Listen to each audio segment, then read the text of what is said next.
let's get more of this now. Our sports news correspondent, Gerard Hughes, joins us now. Gerard, very good evening. Rob Key there saying he wants a happy medium. So put this into context, given what happened in New Zealand and Australia just 6 months ago.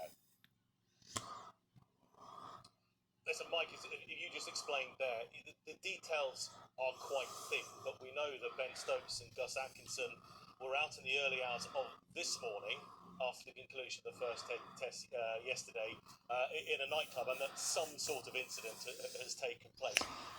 There will be disappointment because there is a huge amount of scrutiny on the England cricket team, on the men's cricket team and the women's cricket team as well, because they represent so much to so many as well. Yes, a happy medium has to be struck. We are waiting those details. However, there will be disappointment because there have been sort of, I suppose, breaches of acceptable behaviour before and in recent times, Mike. Let's just run you through. I think you alluded to the torrid time 6 months ago, that tour of New Zealand and Australia. As remember, it started in New Zealand, and Harry Brook, who was the white ball captain, well, he was involved in an incident on the eve of a one-day international in Wellington. He got into an altercation in a nightclub. He was fined £30,000 by the ECB and given a final warning as to his off-field behaviour. We then all remember what happened on the fields in the Ashes against the Australians, but what happened off the field as well. That break, they got the team went to Noosa.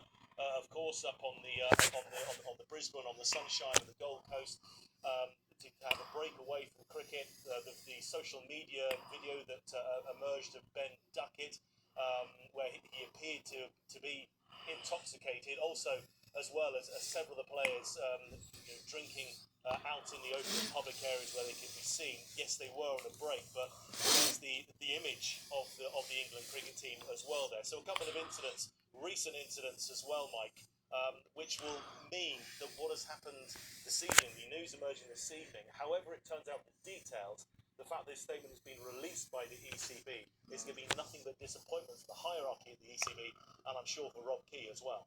Indeed. As you say, we're waiting to find out details of the incident. But are we surprised that the England captain is involved? Yes. Absolutely yes, because Ben Stokes has led England on and off the field ever since he became captain as before. He actually became captain in April 2022, so it's well over 4 years. He has been the captain under the head coach of Brendan McCullum. That's quite a long time as well. He also vowed to turn his life around after he was acquitted.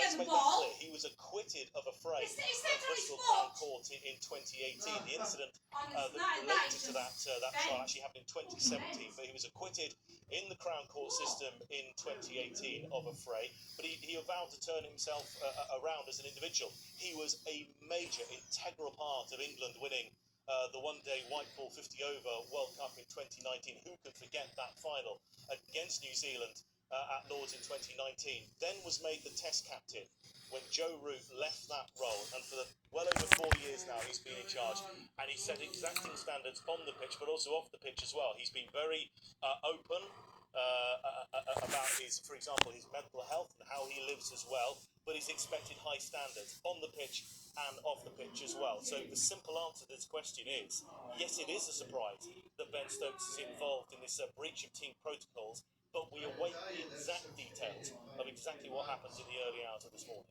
We do indeed. Gerard Hughes, our sports news correspondent, thank you very much.